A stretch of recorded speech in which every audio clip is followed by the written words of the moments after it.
On se ne boji strahu, kajti sam strah se boji njega. Sem Marjan Fabijan in moram reči, da sem se danes smel na Radio Fantasyju full cool.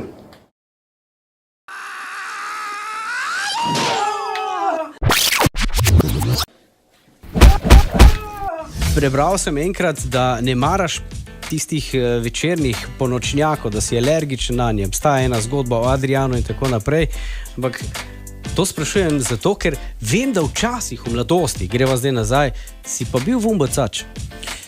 Pa bil sem vumbacač, pa delal sem, hodil sem izsekal, vse to sem delal, vse to mi lahko učitajo do mojega, tega pa tega leta, potem se bo to končal, ne? Do katerega leta?